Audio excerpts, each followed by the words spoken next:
the Republic of Korea. Per the customer's request, we will not show payload deployment today. However, we will stay live on the webcast and bring you verbal confirmation of spacecraft separation. We are just at under T-minus 11 minutes and counting, and all systems are go for an on-time liftoff this afternoon. But if for some reason we are not able to launch today, we do have a backup window tomorrow at 5 p.m. Eastern. Now let's take a closer look at the vehicle that will launch our payload today. On your screen is that view of Space Launch Complex 40 with the Falcon 9 rocket. It's our two-stage liquid-fueled launch vehicle getting ready for liftoff. Falcon 9 stands at about 230 feet tall, 70 meters tall. That's greater than the wingspan of a 747 aircraft. The bottom two-thirds of the vehicle is the first stage. It's designed to be reflown 10 or more times with minimal refurbishment between flights.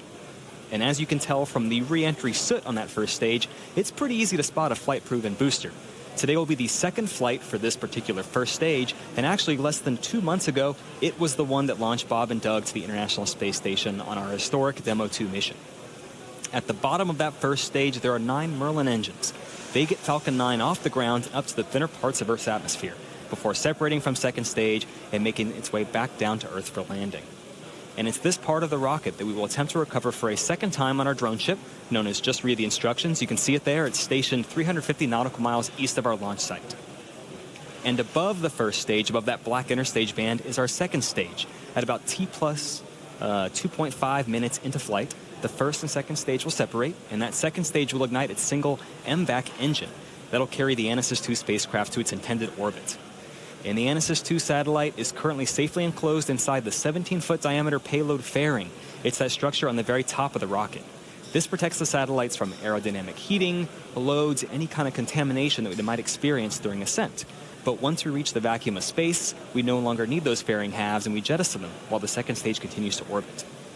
The fairing halves we're using today are a brand new set, which means we'll be attempting to recover them today using our 2 recovery ships, Mystery and Mischief. 2 minutes before the fairings are set to land, the team will decide if conditions are good to make a safe catch attempt. Now, weather plays a big factor in the decision, as it can impact not only the sea states for the boats, but also the fairing's altitude, position, and speed, all of which impact how the fairing will fall back to Earth. And finally, around the Falcon 9 rocket is that large truss structure. It's called the Transporter Erector. We call it the TE. The TE rolls Falcon 9 to the launch pad and raises it to that vertical launch position, and also routes things like power, fluids, and communication to the rocket and satellite. Hi, I'm John Innsbrucker, Falcon 9 Principal Integration Engineer here at SpaceX. We're coming up on 8 minutes to launch, and all conditions continue to be go for launch. Falcon 9 rolled out to the pad Sunday afternoon about 25 hours before launch and went vertical 4 hours later. Now, more recently, the SpaceX launch director held the go, no-go poll for both prop load and launch. That was done at T-minus 38 minutes. Now, we're currently working no issues on the Falcon 9 launch vehicle. If we do have to call a hold on today's launch, we have a nearly 4-hour window that could allow us to reload the ultra-cold liquid oxygen and make another launch attempt today. Of course, that presumes that we understand whatever caused us to hold the count and we can safely proceed with a recycle and launch. Now, if we cannot continue today, we have a backup opportunity tomorrow at 5 p.m. Eastern. Now, we've been loading propellants on Falcon 9 since T-minus 35 minutes, putting fuel into both stages and oxidizer into the first stage. Our fuel is the refined form of kerosene known as RP1. The fuel is fully loaded on the second stage, and we're going to finish loading the first stage in about another minute. Now, as I mentioned a moment ago, our oxidizer is super chilled liquid oxygen. We call it LOX. Now, the LOX is currently loading into both the first and second stage. You can see the mist streaming off of the first and second stage tanks. Engine chill has started. Now, I mentioned it is super chilled. We do this in order to load more LOX into the tanks and increase performance. Typically, launch providers use LOX right near its boiling point of about 300 degrees below 0 Fahrenheit. At SpaceX, we chill the LOX about 40 degrees colder. That makes it denser. It lets us load more into the first and second stages. Now, we have to load the LOX as late as possible to keep it from warming up and decreasing the performance. We're also finishing helium loading onto the first and second stage tanks. Now, as the Merlin engine pumps pull the RP1 and LOX out of the tanks, we need to fill that emptying volume that we call the ullage. We use the helium stored in pressure vessels on the stages and it's heated by the exhaust of the engine's gas generators. Heating the helium helps it expand to fill the tanks. Now, a moment ago at T-minus 7 minutes, we heard engine chill begin. We're now allowing a small amount of the super chilled liquid oxygen to flow past the turbopump inlets. That's cooling them down to avoid thermal shocks when we light the engines at T-minus 2 seconds. On the spacecraft side, the team did transition the ANASIS-II payload to internal battery power starting inside of T-minus 30 minutes. That work is complete, there are no issues, and there are no further actions required before launch. We're launching out of the eastern range. The good news is air and sea space is clear. Weather balloons that have been released show the upper altitude weather is good. We did have to delay the T0 30 minutes for a small rain shower that was crossing the trajectory path. That was moving out of the way, so right now weather looks to be good for a launch in just over 5 minutes as all systems continue to be go for liftoff at 5:30 p.m. Eastern Time. As we mentioned earlier, our customer today is Lockheed Martin on behalf of the Republic of Korea. We now have a quick message to share from Korea's president of the Agency for Defense Development. 안녕하십니까. 국방과학연구소 소장 남세규입니다. 코로나19로 어려운 환경에도 불구하고 아나시스-II 위성 발사에 헌신하시는 여러분께 감사드립니다. 아나시스-II 위성은 한반도 평화를 위한 것으로 한국의 IT와 우주 분야 연구개발의 한 단계 도약이 되길 희망합니다.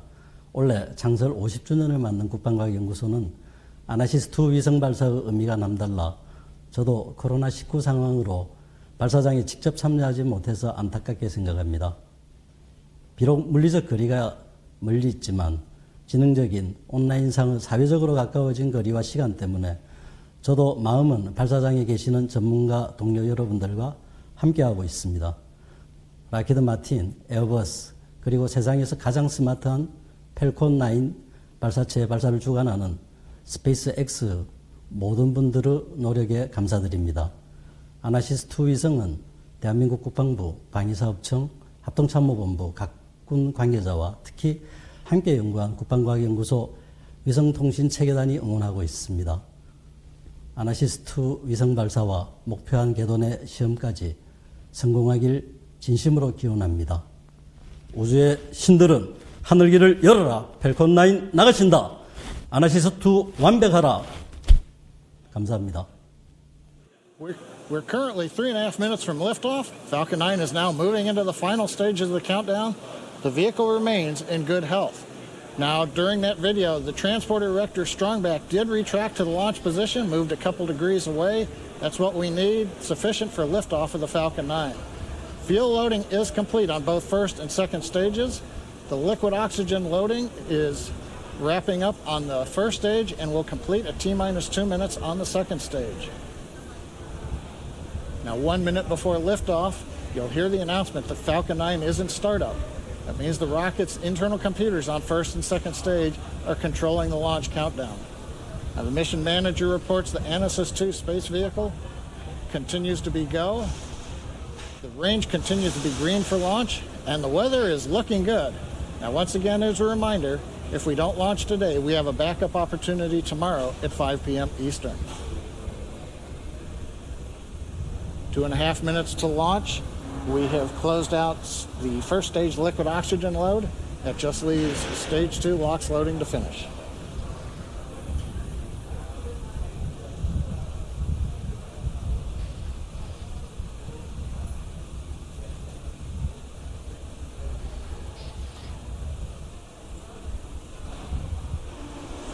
That call out tells us that the chill sequence we began at T-minus 7 minutes is now complete.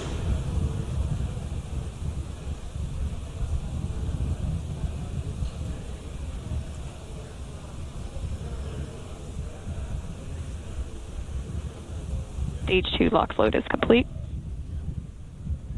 That completes propellant loading on the Falcon 9. Stage 2 LOX load, the last one to finish up inside of 2 minutes. We'll now begin venting down the plumbing lines that go up that strongback that you can see behind the Falcon 9. So if you see a plume of white gas coming out, that's normal.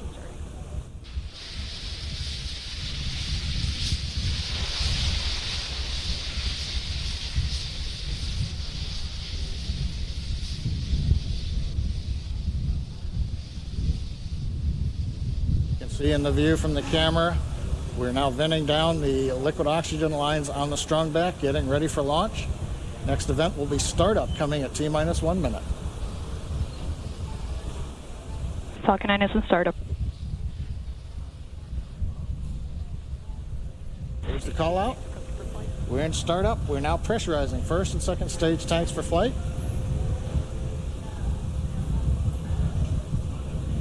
LD countdown net, go for launch. There we go. The final call to SpaceX launch director is given to go for launch. We're at T-minus 35 seconds and counting. All systems are go. T-minus 30 seconds.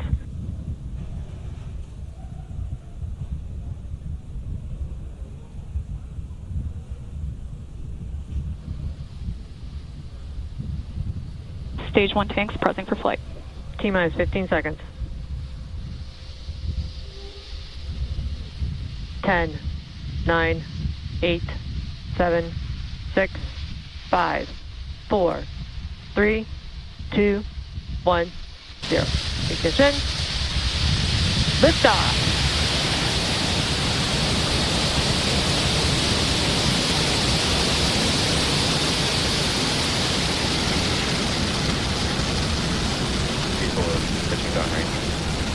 M1D propulsion is nominal.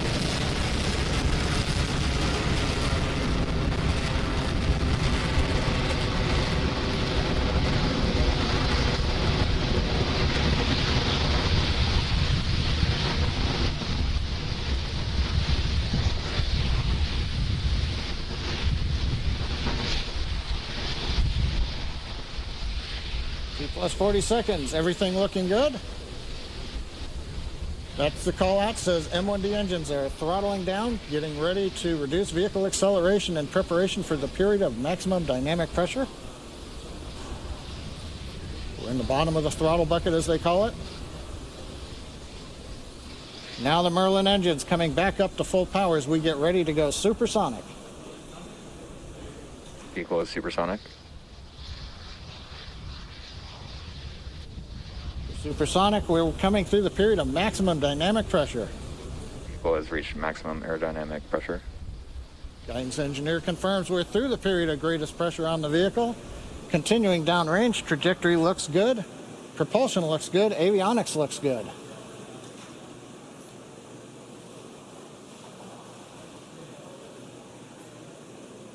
MVAC-D chill has started.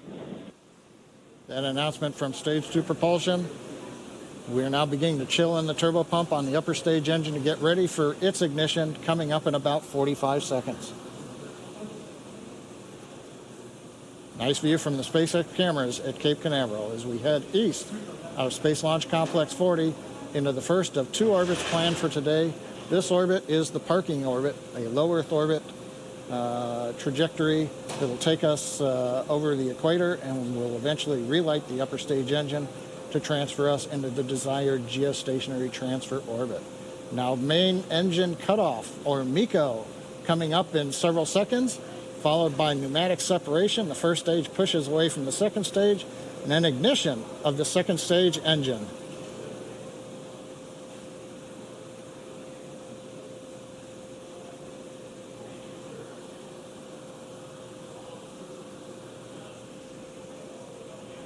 Stage separation confirmed. MECO on time. Stage sep looks good. And the call out, MVAC-D engine is at full power. The view on the left screen, you can see the large titanium grid fins now slowly opening. That begins about a 2-minute period as we slowly rotate the first stage around to get it ready to come back through the atmosphere and land on the drone ship in the Atlantic off the east coast of Florida. Right-hand side, second stage engine glowing red. That's normal for the MVAC-D. Trajectory. Trajectory is nominal, we've heard from the guidance engineer. Great views coming from space. We're coming up on fairing deploy.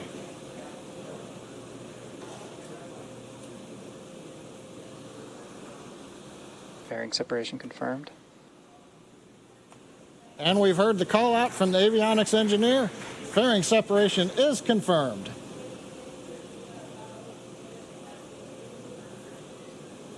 I think you can see in the background behind the MVAC-D nozzle, one half of the fairing way in the distance as it went past the camera. So right now we're coming up 4 minutes into flight. Trajectory is looking excellent. We're right down the middle of the road. Power on the upper stage engine is good.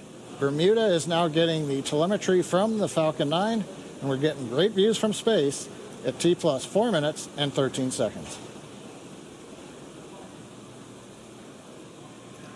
For those of you just joining us, we had a successful liftoff of our Falcon 9 rocket at 5:30 p.m. Eastern Time from Cape Canaveral. On the right-hand side of your screen, our second stage, its engine is glowing as we continue to take the ANASIS-II satellite payload to its desired orbit. On the left-hand side, our first stage. We're beginning our recovery attempt on our drone ship out in the Atlantic Ocean. The next milestones coming up include that first stage's entry burn, followed by the second stage engine cutoff, known as SECO-1, the first stage landing burn, and then that hopeful landing. The entry burn will occur at about 6.5 minutes after liftoff. And what you don't see pictured here are those two fairing halves. They've been jettisoned, and it will take some time for them to get down to sea level. So we won't be covering on the webcast that recovery attempt status, but stay tuned on social media for updates.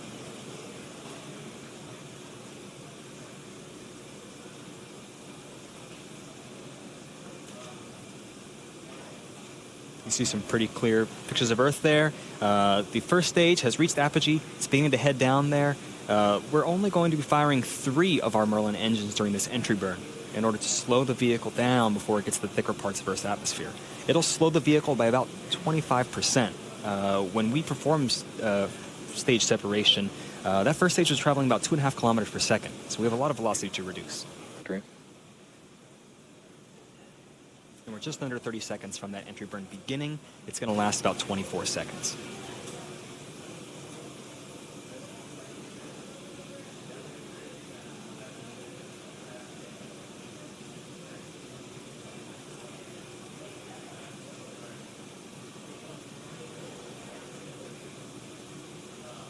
We're 10 seconds away from entry burn.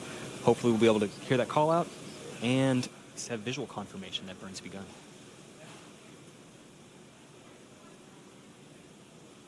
Stage 1, entry burn startup. Our entry burn has begun. You'll see that the exhaust there will grow and start to become elliptical as we turn on the engines. The center engine fires first. The 2 side engines fire shortly after that. So that exhaust will seem to grow during this burn.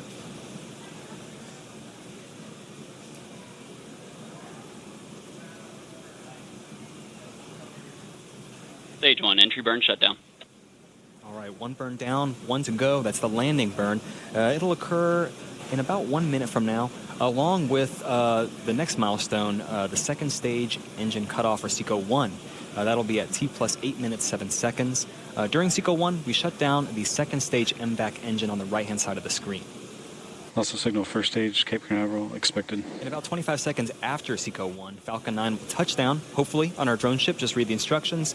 Currently, it's in the Atlantic, about 350 nautical miles off the coast of Florida. Start of terminal guidance.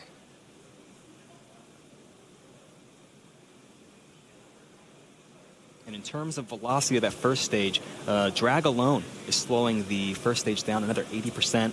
That landing burn will take us back to get that last 20%, touch us down safely.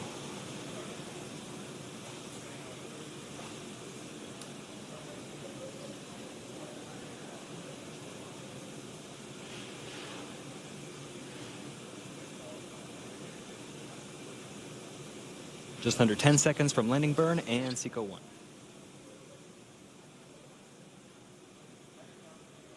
SECO.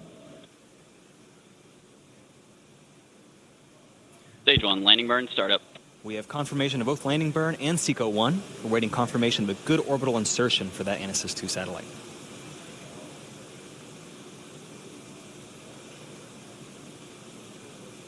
And the landing Stage 1. Also landing laser deploying now. Nominal park orbit insertion. And there it is. That is our 57th Successful landing of Falcon 9 on our drone ship. Just read the instructions. While we were watching that landing, we also had confirmation of nominal orbit insertion. We're all pretty excited over here at SpaceX for being able to use this first stage for a third time coming up. But going back to our primary mission on the second stage, it's going to coast for about 18 minutes until we cross the equator, where we perform the second of 2 burns of the upper stage to help change the orbit. We're going to take a break until then.